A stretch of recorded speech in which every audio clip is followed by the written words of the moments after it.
back in 1991, those of you remember when Israel was under threat from Saddam Hussein, he should rest in pieces.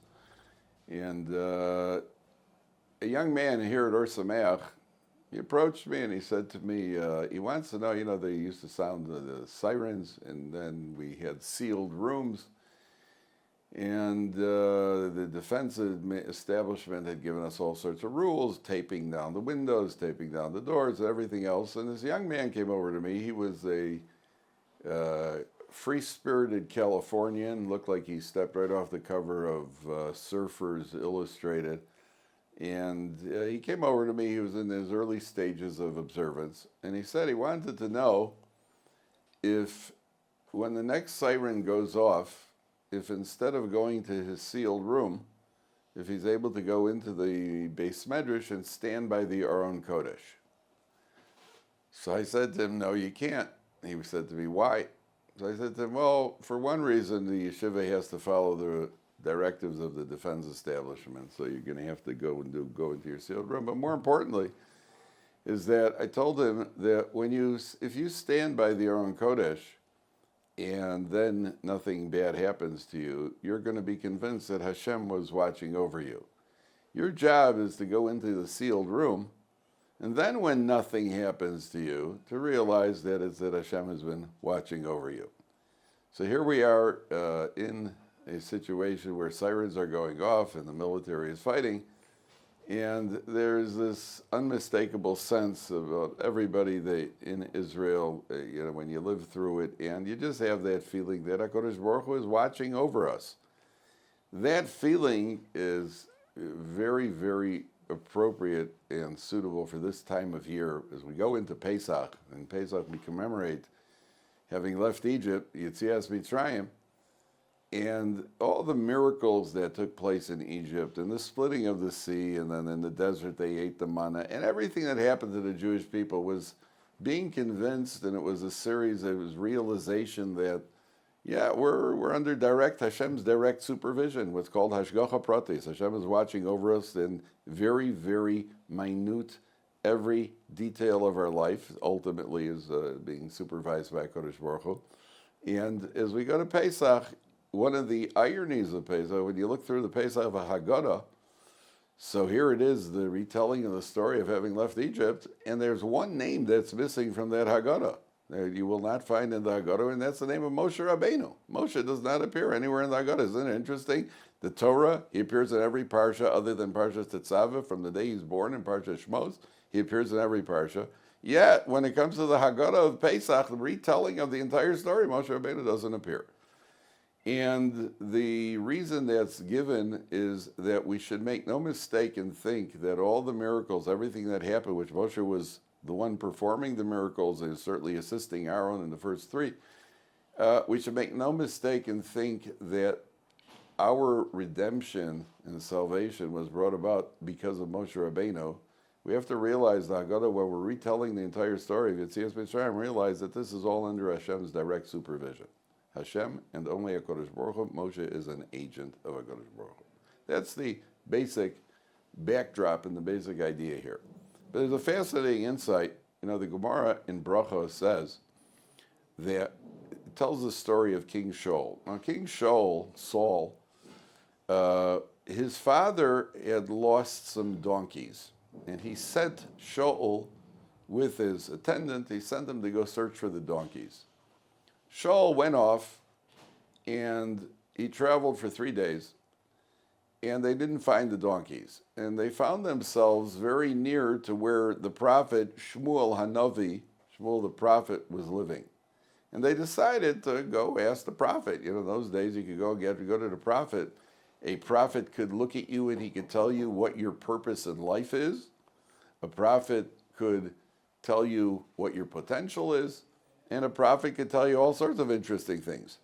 So Shaul HaMelech, Shaul, it wasn't the king yet, he and his attendant, they went to they wanted to get to Shmuel Hanavi to ask him where these donkeys are. And they didn't know how to get there. So the Nach says they saw a group of girls, and they asked these girls, where does the prophet live? Now, normally if you're asked that question, you just give kind of an address, 1791 Maple Avenue, and just give them the address. And instead of that, the girls gave them took them about 3 or 4 sentences just to tell them where Shmuel Hanavi lived. That's the story that comes out of the Nach. The Gemara asks, why did it take them so long to get to the point? Why didn't they just give an address? Why did they have to give them a whole minor speech over here? And the Gemara offers 3 reasons. Reason number 1, the Gemara says, is that women are talkative. Noshim dabradio saying. The Gemara in Kedushin says that Hashem brought 10 parts of speech to the world. Women took 9 parts of speech and men took 1 part. The rest of the world took 1 part of speech. Women are talkers, number 1. This is a fact, and it's not a good or a bad, it's a fact that one of the reasons women have to speak is because women have to raise children in the home. And one of the things you have to do to teach children and educate them is you got to talk.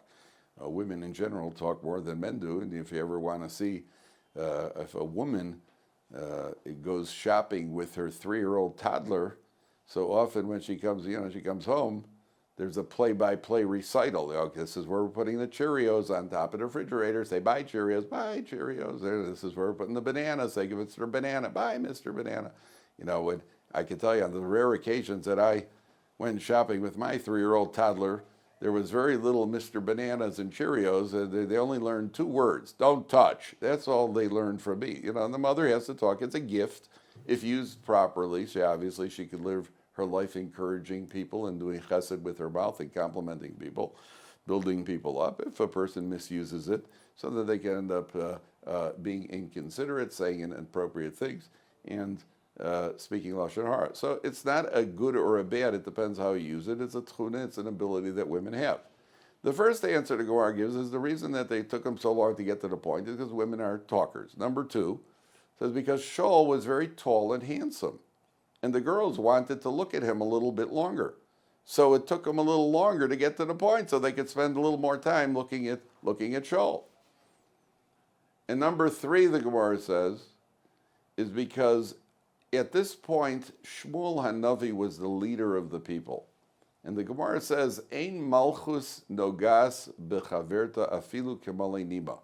One sovereignty, one ruler, does not encroach on the time period of another ruler by even a hair's breadth, which meant, for example, if Shmuel was supposed to anoint Shaul at 1 o'clock, and at that moment he would be officially the king of the Jewish people, it wouldn't take place at 12:58, and it wouldn't take place at 12:59. It would take place at exactly 1 o'clock. And therefore, in order to delay Shaul reaching Shmuel, so the girls spoke a little longer, because if it would have been briefer, he would have reached earlier, and Hashem isn't going to allow that to happen. Now, what's remarkable here is that anybody who sees this Gemara, you must ask yourself, why are there 3 reasons that are given? Why isn't one reason adequate? The reason they spoke a lot is because women talk, or because Shaul was tall, or because Ein Malchus no Gaz b'chaverta. Why are 3 reasons necessary? And the answer to that is a very fascinating answer. If you stop and think about it, there are 3 types of functions that are taking place at once. Number 1, there's what we call teva, there's nature. Number 2, there's bechira, free choice. And number 3, there's what we call hashgacha, which is Hashem's supervision. Now, if we examine, you'd see very closely over here, you have number 1, teva, you have nature at work, because natural law is that women speak. Women talk more than men do. Women are talkers. So at one level, nature is at work over here. There's also free choice. Bechira, they chose to look at Shaul. They chose to speak longer so that they could have more time to look at Shaul. And number 3, there's hashgacha, and the hashgacha means that Hashem is running the world. And with all 3 of these are working in perfect unison, that HaKadosh Baruch Hu is managing with nature and with free choice, it's still all under HaKadosh Baruch Hu's divine supervision. That it's going to happen at exactly the moment that HaKadosh Baruch Hu wants. And so that's really the message of Pesach, is that everything that happened in Mitzrayim was a result of HaKadosh Baruch Hu's direct involvement, direct hashgacha pratis. That's the first idea here.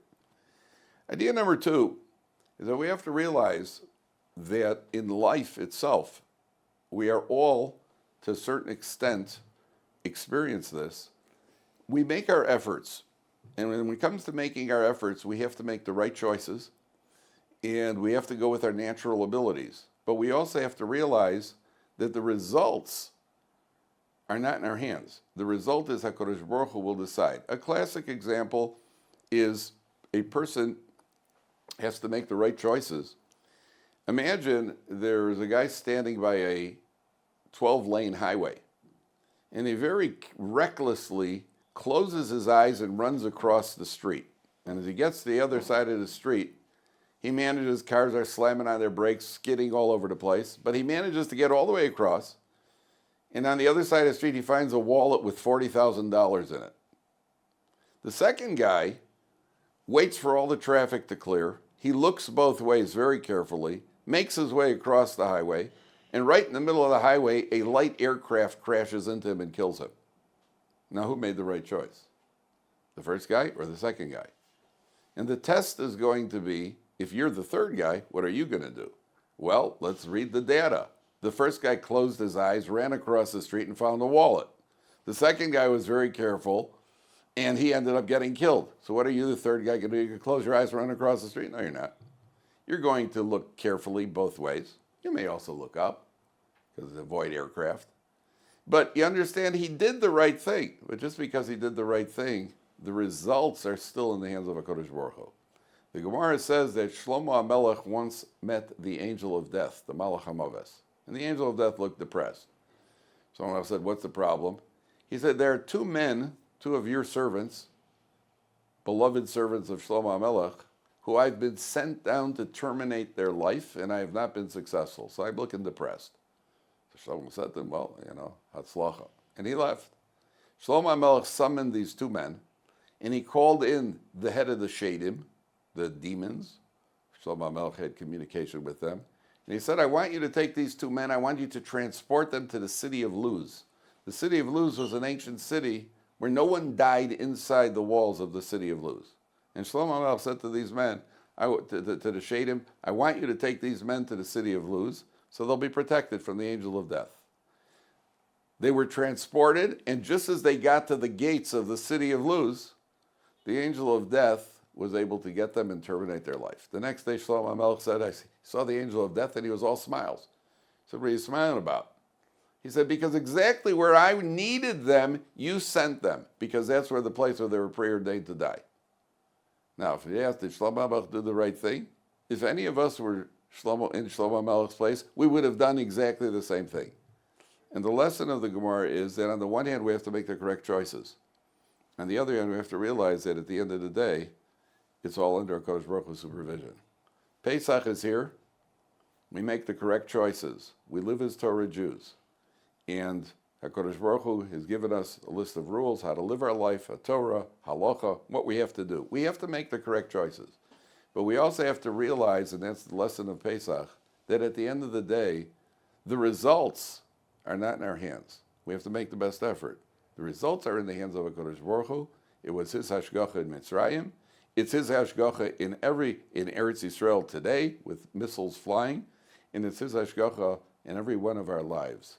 And we all daven, and we hope that we should see Yeshuas for Klal Yisrael, salvation for Klal Yisrael. Everybody should stay safe, everybody should stay healthy, and that we should ultimately see under HaKadosh Baruch Hu's hashgacha the ultimate redemption in the future very quickly, and everybody should have a Chag Kosher v'Sameach.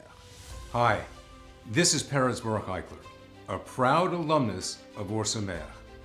Now, what you just watched is one of the many programs that Ohr Somayach provides, leaving its impact on hundreds of thousands, with so many more waiting to be reached.